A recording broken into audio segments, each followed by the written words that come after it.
Baik, selamat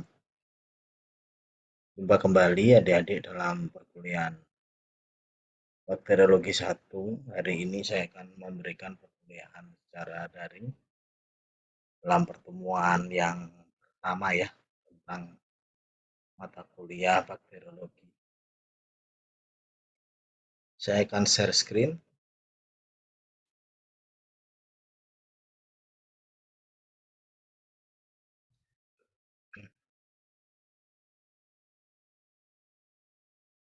Ya, ini adalah rencana pembelajaran semester yang saya terima.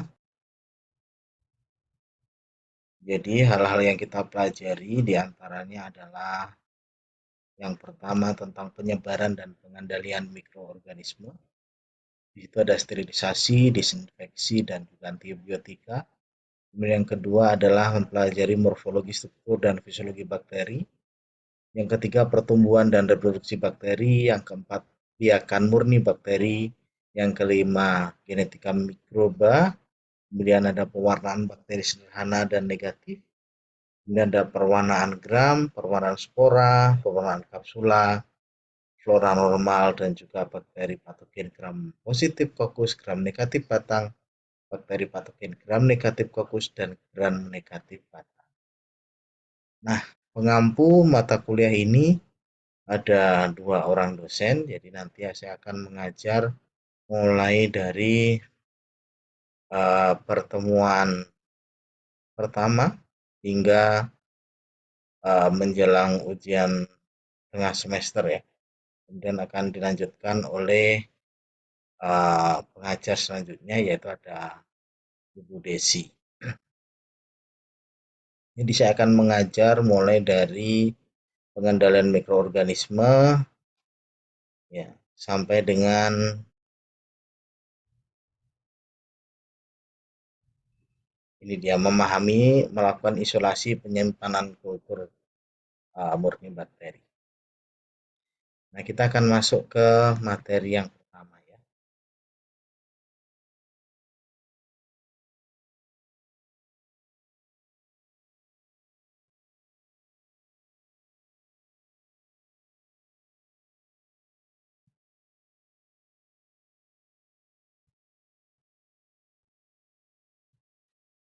Tentang sterilisasi dan disinfektan ya, dalam perkuliahan pengendalian uh, infeksi bakteri. Apa itu sterilisasi dan apa itu disinfektan? Di sini kita bisa uh, menjelaskan gitu ya perbedaan keduanya. Sterilisasi adalah proses atau mekanisme atau tindakan pembersihan sebuah instrumen atau juga suatu ruangan dari segala mikroba.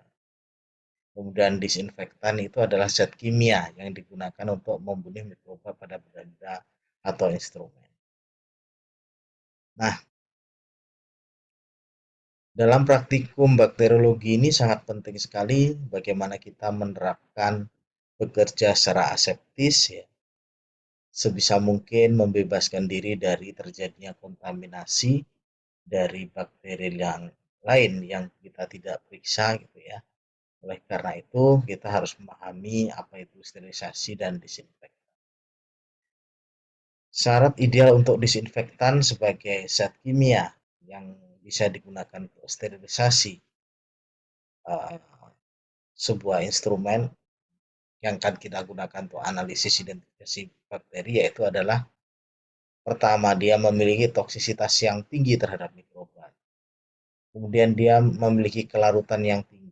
Jadi dia uh, mudah untuk larut dalam berbagai permukaan, gitu ya. Baik itu permukaan kaca, permukaan kayu, ya, atau permukaan logam, sehingga di situ uh, disinfektan ini benar-benar akan efektif. Kemudian memiliki stabilitas yang tinggi. Kemudian sifatnya homogen. Misalnya dalam penggunaan uh, alkohol 70% yang digunakan sebagai disinfektan bakteri. Maka dia dalam satu larutan tersebut berisi alkohol 70% saja. Kemudian tidak mudah berikatan dengan bahan kimia lain kecuali dengan zat organik mikroba. Jadi dia akan langsung berikatan dengan materi genetik dari mikroba dan merusak struktur susunan materi genetik tersebut sehingga menyebabkan bakteri tersebut bisa mati dan alat atau permukaan atau instrumen yang terkena disinfektan ini menjadi steril. Kemudian tidak bersifat korosif ya, karena banyak diaplikasikan pada alat-alat logam sehingga disinfektan yang ideal adalah tidak korosif. Tidak berbau yang mengganggu. Jadi baunya lekas hilang atau cepat hilang. Kemudian yang terpenting adalah murah dan juga mudah untuk dibuat. Nah, cara sterilisasi ini ada beberapa metode ya. Yang pertama adalah pembersihan permukaan tubuh ya. Kita memiliki 6 langkah cuci tangan dengan menggunakan sabun. Ini mahasiswa TLM harus sudah terbiasa melakukan cuci tangan dengan menggunakan sabun ketika akan melaksanakan praktikum, setelah melaksanakan praktikum, dan di waktu-waktu penting cuci tangan yang lain. Kemudian sterilisasi juga bisa dilakukan tidak hanya dengan disinfektan, tapi dengan menggunakan sinar UV, sinar X, dan sinar gamma. Penyinaran sinar UV, X, dan gamma ini ideal dilakukan untuk sterilisasi ruangan, misalnya ruang operasi dan ruang laboratorium. Jadi cukup disinar saja. Kemudian penyiraman tersebut memiliki daya tembus yang rendah sehingga hanya efektif untuk membunuh mikroba di permukaan saja. Ya. Kemudian bagaimana mekanisme sterilisasi yang lain, yaitu adalah melalui pendinginan. Ya. Suhu rendah menyebabkan pertumbuhan dan perkembangbiakan mikroba itu terhenti. Pendinginan ideal digunakan untuk mengawetkan makanan yang mudah busuk. Suhu yang digunakan adalah 0 derajat sampai minus 20 derajat Celcius. Efektif digunakan untuk membunuh Neisseria gonorrhoeae dan bakteri Treponema pallida. Kemudian yang selanjutnya adalah dengan teknik pemanasan.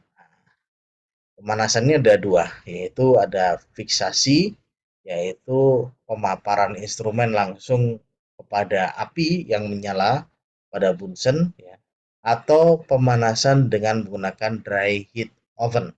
Ya. Dengan menggunakan dry heat oven ini digunakan untuk sterilisasi alat-alat dari gelas seperti tabung, reaksi, petri dish, botol, dan alat-alat dari berbahan katun, misalnya lap dan sebagainya. Ini menggunakan oven dengan suhu 170 derajat Celcius selama 1 jam atau kita menggunakan suhu 140 derajat Celcius selama 2 jam. Dan untuk bahan katun itu adalah 180 derajat Celcius. Oven dibuka jika suhu telah turun di bawah 1 derajat Celcius agar alat berbahan gelas tidak pecah. Nah, di tempat kita di Stika Suramendika, kita menggunakan alat yang sterilisasi ya, yang dia bekerja dengan menggunakan prinsip pemanasan uap air gitu ya. Nah, pemanasan ini juga digunakan untuk sterilisasi jarum, pompa suntik, dan alat operasi susu bayi termasuk diantaranya. Walaupun saat ini kita sudah banyak menggunakan instrumen sekali pakai ya untuk jarum, pompa suntik, dan alat operasi. Ya, kemudian dulu sterilisasi adalah dilakukan dengan cara merebus ya instrumen tersebut pada suhu 100 derajat Celcius gitu ya. Ini akan mematikan bakteri jamur. Nah, seperti yang tadi saya ceritakan, selanjutnya adalah pemanasan dengan menggunakan uap air yang mengalir. Prinsipnya sama dengan mirip dengan nasi gitu ya. Hanya membunuh bakteri rambut vegetatif dengan lampu pemanasan 1 jam. Untuk membunuh spora diperlukan 2-6 jam untuk mensterilkan objek keras dan pretidis ya. Jadi sekarang sudah makin canggih, nanti kita ketemu di laboratorium, kita akan belajar tentang penapasan dengan uap air yang ini, yaitu dengan menggunakan autoclave ya. Kemudian yang keenam adalah pengeringan. Kita tahu bahwa air adalah penting sekali untuk kehidupan mikroba. Satu tetes air bisa terdiri dari ribuan uh, mikroba, gitu ya. Nah, sehingga pengeringan ini juga bisa digunakan uh, untuk menghentikan pertumbuhan. Ya. Yang selanjutnya adalah filtrasi. Ya. Filtrasi ini sterilisasi pada uh, bahan yang terbuat dari larutan-larutan. Ada juga sterilisasi pada bahan yang tidak tahan pada suhu tinggi, yaitu adalah dengan menggunakan pasteurisasi. Ya. Nah, pasteurisasi ini contohnya adalah sterilisasi pada susu, yaitu dipanaskan tapi tidak sampai mendidih ya dalam jangka waktu tertentu, yaitu pada suhu 80 derajat Celcius, sehingga akan membunuh bakteri dan tetap mempertahankan kondisi protein yang memang diperlukan oleh tubuh pengkonsumsi susu tersebut. Ya, ini ada juga yang disebut dengan tindalisasi, yaitu sterilisasi alat secara bertahap untuk benda-benda yang tidak tahan dari suhu lebih dari 100 derajat Celcius ya. Jadi hari pertama benda disterilkan dengan uap air mengalir 100 derajat Celcius selama 30 menit, kemudian dimasukkan dalam inkubator selama 4 jam. Diulangi lagi hari kedua dan hari ketiga ya. Nah, ini artinya sterilisasi secara bertahap. Nah, kita sekarang akan mengenal jenis-jenis disinfektan. Setelah tadi kita mengenal metode-metode sterilisasi. Ya. Nah, jenis-jenis disinfektan ini meliputi ada yang merupakan golongan fenol, kresol, ya. Kemudian berasal dari senyawa-senyawa yang mengandung alkohol, gitu intinya ya. Nah, ini ya, alkohol. Kemudian ada juga yang dipakai sebagai alat disinfektan, itu adalah yodium yang digunakan sebagai antiseptik ya, atau antibakteri yang dibubuhkan pada luka. Nah, ada juga disinfeksi air minum ya, misalnya pada perusahaan air minum daerah yaitu PDAM misalnya, yaitu dengan menggunakan kaporit atau kalsium hipoklorit. Oke. Ya, mungkin sekian dulu untuk sterilisasi dan disinfeksi sebagai bagian dari tata cara pengendalian populasi bakteri. Ya. Nah, saya akan lanjutkan pada aplikasi praktisnya.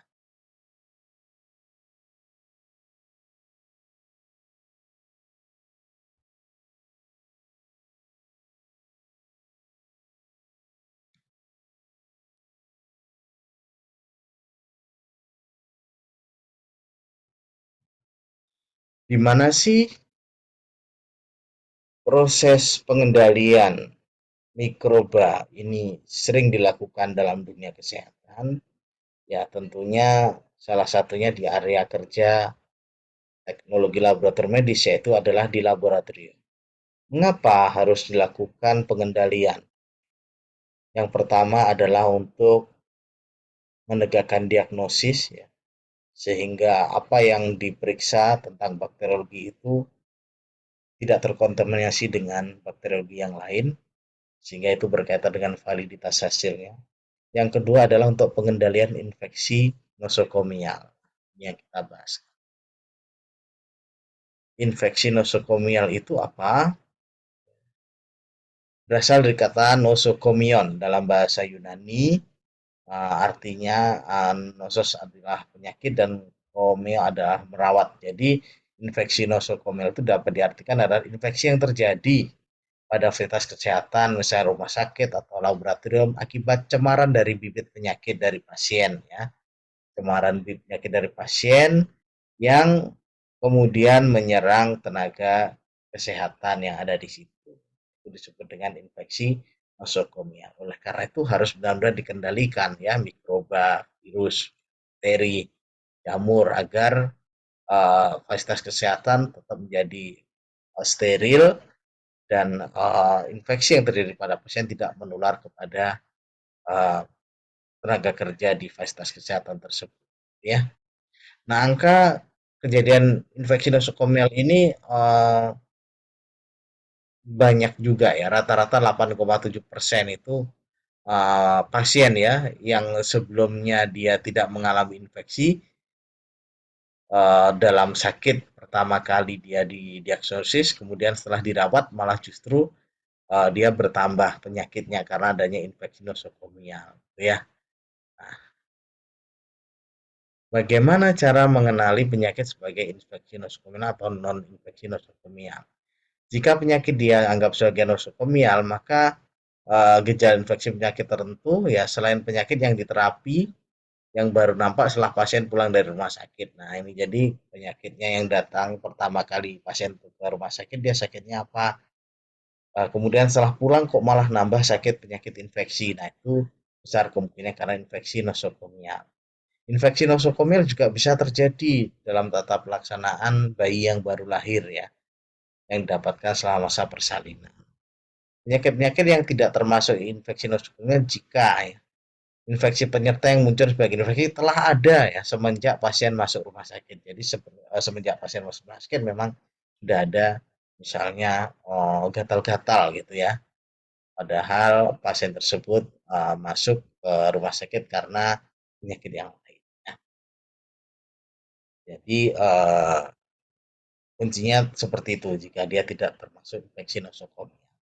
Nah, bagaimana sih siklus infeksi nosokomial itu? Nah, ini salah satunya ya. Jadi ini terbagi menjadi dua, yaitu adalah siklus infeksi dan rantai penularan. Kita lihat dari siklus infeksi, kita mulai dari misalnya agen infeksi, bakteri, jamur, parasit ya. Ini mencemari ya, mencemari atau masuk kepada manusia ini melalui cemaran yang ada di air, alat kesehatan maupun yang ada di obat ya. Di mana tempat keluarnya? Keluarnya adalah pencemaran itu melalui lendir, sekret, kemudian droplet ketika bersin dan juga sampel-sampel yang lain yang memang infeksius ya. Cara penularannya bisa langsung maupun tidak langsung ya. Tidak langsung adalah melalui vektor, alat dan sebagainya. Nah, lendir, kemudian droplet tadi masuk ya melalui lapisan mukosa luka, saluran cerna atau saluran nafas atau saluran kelamin kepada orang-orang yang ada di sekitar uh, pasien tersebut di fasilitas kesehatan. Kemudian orang yang beresiko adalah pasien bedah, pasien luka, penyakit kronik, penyakit imun dan penyakit karena degeneratif atau lansia ya. Nah, kemudian itu ada siklus infeksinya. Bagaimana rantai penularannya? Nah, ini dari pasien ya. Dari pasien bisa jadi dia menularkan kepada pembesuk ya. Kemudian pembesuk ini setelah membesuk si pasien pulangnya malah dia terjangkit sebuah penyakit tertentu yang didapat dari si pasien ini. Kemudian dia menyebarkan pada lingkungan di rumahnya ya. Bisa jadi dari pasien dia menularkan infeksi nosokomial kepada tenaga kesehatan ya, ya melalui alat kesehatan yang tidak tersterilisasi dengan baik. Kemudian dari pasien ke pasien yang lain juga bisa terjadi infeksi nosokomial. Ya. Nah, menurut WHO 2007 kuman penyebab infeksi nosokomial dibagi tiga. Yang pertama adalah konvensional patogen menyebabkan penyakit pada orang sehat ya. Karena tidak adanya kekebalan terhadap kuman tersebut. Misalnya Staphylococcus aureus, Streptococcus, Salmonella Shigella, virus influenza dan hepatitis. Banyak terjadi juga tentang COVID ya, yang juga menular dari pasien kepada tenaga kesehatan sebelum digalakkannya vaksin ya.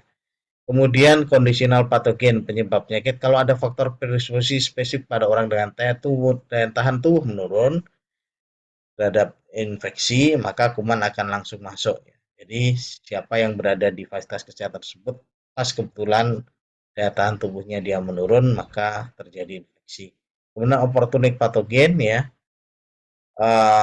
menyebabkan penyakit menyeluruh ya pada penderita yang daya tahan tubuhnya sangat menurun. Nah, bagaimana peran laboratorium mikrobiologi klinik ya dalam mengendalikan infeksi nosokomial? Itu yang pertama adalah membantu pengawasan hasil pemeriksaan ya, kemudian melakukan surveillance gitu ya, membantu pengawasan terhadap flora mikroba di rumah sakit ya. Jadi di rumah sakit laboratorium mikrobiologi itu tidak hanya memeriksa sampel, tapi dia juga bertanggung jawab pada bagaimana mencegah terjadi infeksi nosokomial dengan melakukan pemeriksaan secara rutin dan sterilisasi secara rutin kepada ruangan-ruangan yang memang beresiko menjadi tempat penyebaran infeksi nosokomial ya. Nah, termasuk di sini adalah pemeriksaan terhadap limbah rumah sakit, pemeriksaan potensi bahan-bahan disinfektan yang digunakan, pemeriksaan SDM untuk mendeteksi ada karier kuman patogen pada usap hidung, usap tenggorok, zat pencemaran pada tangan perawat, kemudian pada udara juga gitu ya. Dan akhirnya juga berperan dalam memberikan masukan ya, kita melaksanakan edukasi. Nah, bagaimana pencegahan infeksi nosokomial ini bagi para tenaga kesehatan ya, yaitu adalah dengan melaksanakan cuci tangan 6 langkah ya, menggunakan APD, membatasi kunjungan, disiplin pengelolaan sampah medis, nutrisi seimbang bagi nakes dan suplementasi sesuai dosis untuk imunitas, pelaksanaan pencegahan dan pengendalian infeksi rumah sakit, kemudian tentunya juga dukungan dari manajemen rumah sakit dan pelaksanaan penjaminan mutu di rumah sakit. Baik, itu yang bisa saya sampaikan pada hari ini. Kemudian kita ada tugas nih, ya, tugas uh, nanti kita akan bahas ya di pertemuan secara luring. Baik, berdasarkan gambar siklus penularan yang tadi ya, berikan contoh kejadian infeksi nosokomial pada lingkup rumah sakit. Berdasarkan gambar rantai penularan ya, berikan contoh kejadian infeksi nosokomial pada lingkup rumah sakit. Buatlah prosedur pengambilan sampel ya, pada analitik, usap hidung, usap tenggorok, dan usap bakteri tangan untuk screening infeksi flora normal uh, mikroba rumah sakit terhadap sumber daya manusia kesehatan. Baik, itu yang bisa saya sampaikan. Mudah-mudahan ada manfaatnya. Sampai ketemu di kelas. Terima kasih.